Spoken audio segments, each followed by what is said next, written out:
글이나 평론 소개하는데요. 오늘 유명한 사람은 서민 교수죠. 단국대 기생충학과 서민 교수. 오늘은요 제목이요, 용산 이전은 절대 안 된다는 억지, 우리 열이 하고 싶은 대로 해. 우리 열이는 윤석열 당선인을 가리키는 거죠. 조선일보에 칼럼을 실었네요. 일단 그대로 읽어드립니다. 정치인에 대해 아는 것은 어려운 일이다. 그 사람을 직접 만나기 힘드니 매스컴을 통해서 추측하는 게 전부이기 때문이다. 하지만 몇 년 정도 관련 기사를 접하다 보면 저 사람은 어떤 사람이구나 정도는 파악할 수 있다. 예를 들어 모 지사의 부인이 식당에서 밥을 먹는다면 계산은 법카로 하겠구나는 추측을 할 수 있지 않겠는가? 하지만 문재인 정권 사람들은 다르다. 지난 5년간 기사를 챙겨봤지만 예측을 뛰어넘어 나를 놀라게 하는 경우가 많기 때문이다. 지친 일상에 빠진 국민들이 위로받을 수 있도록 급한 민생부터 챙겨야 한다. 문재인 정권에서 대통령 비서실장을 지낸 임종석의 말을 듣고 깜짝 놀랐다. 그가 민생에 관심이 있다는 건 전혀 몰랐기 때문이다. 그는 경문협이라는 단체 이사장을 지내면서 저작권료 명목으로 북한에 수억 원의 돈을 보냈었고, 그 후 모인 돈을 북한에서 탈출한 국군 포로에게 배상금으로 지급하라는 법원 명령도 거부했다. 그래서 그 인생이 북한의 민생이겠다 싶어 기사를 봤더니 세상에, 그는 우리나라의 코로나 방역과 부동산 가격에 대해 말하고 있다. 윤석열 당선인이 집무실 이전을 천명하지 않았다면 우리는 임종석이 민생을 걱정하는 훌륭한 정치인이라는 것을 미처 몰랐을 것이다. 다음으로 탁현민을 보자.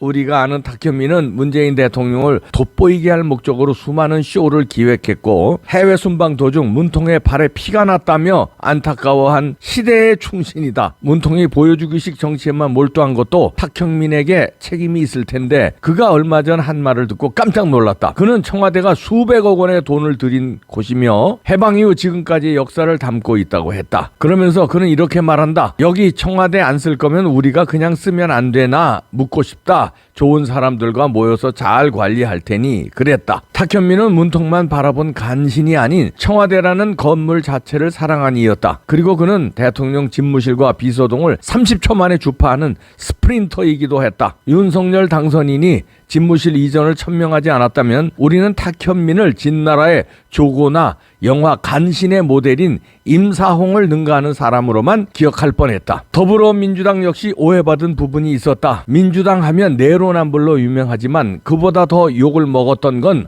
돈을 펑펑 쓴다는 점이었다. 자기 스스로 돈을 벌어본 적이 없어서 그러는 것 같긴 해도 민주당의 씀씀이는 차원이 달랐다. 선거 때 돈을 푸는 것은 기본이고, 코로나 돈 풀고 세금이 더 거쳤다고 돈을 또 풀었다. 그 당의 고민정 의원이 했던 곳간에 재정을 쌓아두면 썩는다는 말이 바로 민주당의 철학이었던 것. 그런데 그 민주당이 1조 원의 비용이 든다면서 윤석열 당선인의 집무실 이전을 반대한다. 국가빚이 1000조를 넘는 천조국 시대라 1조 원 정도는 돈으로 보이지 않는다는 사람이 많은데, 그 1조를 아끼자고 부르짖는 민주당 대변인이 참 신선해 보였다. 그랬다. 5년간 집권당 노릇을 했던 민주당도 사실은 돈 걱정을 하는 살림꾼이었다. 윤석열 당선인이 집무실 이전을 천명하지 않았다면 우리는 민주당을 그저 나라 말아먹는 좌파들의 모임으로만 기억했을 것이다. 가장 큰 충격은 바로 문통님이었다. 우리가 아는 문통은 A4 읽기에 능하고 어디서나 잘 주무시며 혼밥과 자화자찬을 즐기는 천진난만한 분이었다. 하지만 그에게 우리가 가진 불만은 대통령이 왜 국가안보에 관심이 없느냐는 것. 특히 중국과 북한에 대해선 지나치게 굴종적이어서 답답할 때가 많았다. 그는 북한이 미사일을 쏴도 미사일을 미사일이라 부르지 못하게 했고, 엄연히 우리 재산인 연락사무소 건물이 북한에 의해 폭파됐을 때도 평온을 유지했다. 심지어 우리 국민이 바다에 표류하다가 북한군의 총에 맞아 죽었을 때 잠을 자느라 국가안전보장회의 NSC에 불참했고, 깨어난 뒤에도 이렇다 할 대응을 하지 않았다. 북측에서 삶은 소대가리라 놀렸을 때 가만히 있었던 건 당연한 일. 혹시 사람이 너무 좋아서 일어나 싶었지만 국민이 자신을 비판했다고 고소한 걸 보면 그런 것도 아니었다. 그랬던 문통이 격노했다는 소식이 들려왔다. 윤 당선인이 청와대를 옮기려 했기 때문. 국민소통수석의 말을 들어보자. 청와대 이전은 함부로 결정할 수 있는 문제가 아니라며 화를 많이 냈습니다. 무슨 말일까? 청와대 집무실 이전으로 인한 국방부와 합참, 청와대 위기관리센터의 연쇄 이동이 안보 공백과 혼란을 초래할 수 있다는 게 핵심 이유입니다. 북한이 올해 들어서만 10번째 미사일을 발사하고 한미 연합훈련이 예정된 상황에서 한반도 안보 위기가 가장 고조되고 있는 시기라는 점도 덧붙였습니다.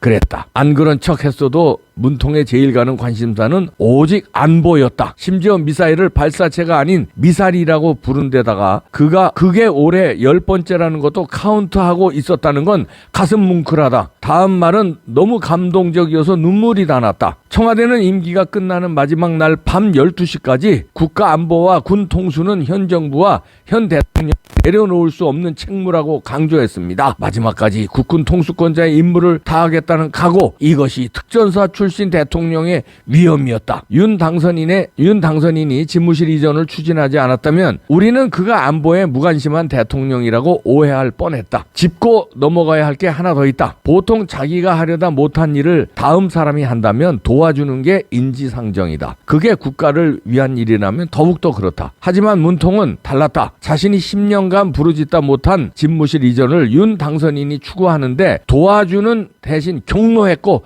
회방을 놓았다. 이걸 보면 알 수 있다. 문통은 인간의 경지를 뛰어넘은 초인이라는 것을. 그에게 왜 그리 무지성 지지하는 이들이 많았는지 이제야 이해가 간다. 이상은 윤 당선인의 집무실 이전이 아니었다면 모를 것들, 이 정도면 용산기지 이전을 찬성하기에 충분하지 않을까? 그래서 말한다. 우리 열이 하고 싶은 대로 다 해. 전철살인 제대로 하네요. 서민 교수. 비꼬아가면서요. 몰랐다는 거 아니에요? 이렇게. 야, 이것도 이 바보들은요. 저기서 삶은 소대가리들은 이거 진짜 칭찬하는 줄 아는 거 아니야? 서민 교수가 저들 칭찬을 임종석이부터 쭉 칭찬하는 걸로 이것도 오해하는 거 아니야? 하도 대갈통들이 나쁘니까. 야, 서민 교수 아주 제대로 깠습니다. 하는 일이라고는 으쌰으쌰만 해서 돈 벌어본 적이 없으니까 그냥 돈 퍼주고 내로남불 거짓말하고 안보에 관심 전혀 없던 사람들이 아이고 윤석열 당선인이 청와대 이전한다니까 돈 얘기에 안보 얘기에 민생 얘기에 이런 얘기인데요. 참 아주 매끄럽게 재미있게 글을 잘 썼습니다. 서민 교수 저하고 방송도 여러 번 했는데 독특한 데가 있어요. 진중권하고는 좀 달라. 진중권은 뭐 좀 약간 얍삽하다 그럴까? 그런데 이 서민 교수는 좌파적 사고방식 가졌었어요. 한동안 조국서부터 하는 짓들이 거짓말에다가 내로남불에다가 돌아섰잖아요. 야, 저것들은 인간 말종들이다.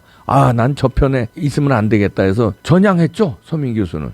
그리고 당당하게 파 논리를 펼치고 있는데요. 진중권은 달라요. 문재인도 비판하고 조국도 비판하면서도 또 우파도 비판하고 시류에 따라서 지금 문재인이 욕을 먹는다? 그럼 문재인 비판하고 조국이 욕을 먹다? 그럼 조국 비판하고. 근데 마음 한구석에는 여전히 새빨간 정신상태, 새빨간 이념을 가지고 있는 사람이 진중권은. 용산 이전에 대해서 진중권이 하는 얘기는 또 다르잖아요. 딱 조국 비판하고 추미애 비판하고 문재인 비판했다가도 용산 이전하는데 또 윤석열 비판하고 나왔잖아요. 새빨간 사람이거든요. 근데 서민 교수는 다릅니다. 우리 열이 하고 싶은 대로 해.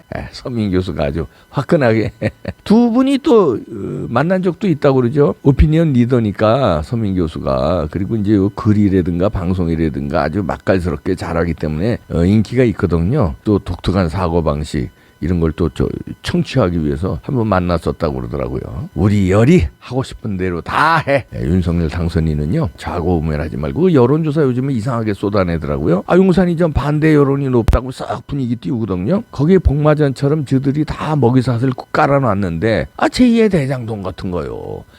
글로 가고 시민공원으로 다 돌려준다니까 지들이 헤쳐먹으려는 거 브레이크가 걸리니까 그냥 물고 뜯고 이런 것도 있다. 이런 분석들도 나오고 있습니다. 그런 거에 대해서 또 조사를 해달라는 얘기입니다. 이게 진짜인지 거기 용산 땅 여러 가지 그 국가 땅들이 있거든요.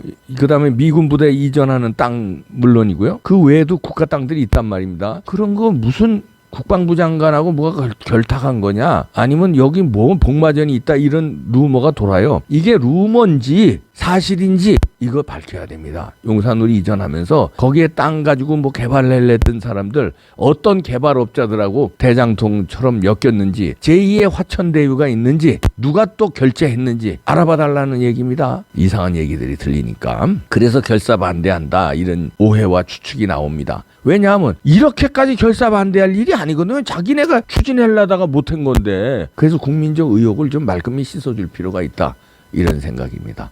어쨌든 열이 하고 싶은 대로 다 해. 윤석열 당선인 용산 단 하루도 지체하지 마시고 가시고요. 제가 뽕평에서도 얘기했는데 1인당 2억씩 300전사 스파르타쿠스에 300전사 있었죠. 300용사. 그것처럼 1인당 2억씩 300용사가 있으면 600억입니다. 그러면 충분히 이전합니다. 인수위에서는 이전 그냥 추진하십시오. 돈 걱정하지 말고 인수위로 1인당 2억씩 300명이 갖다 줄 겁니다. 국민이 용산 시대를 엽니다. 윤석열 당선인은 그냥 가기만 하시면 돼요. 우리 열이 하고 싶은 대로 다 해. 이야 멋지다.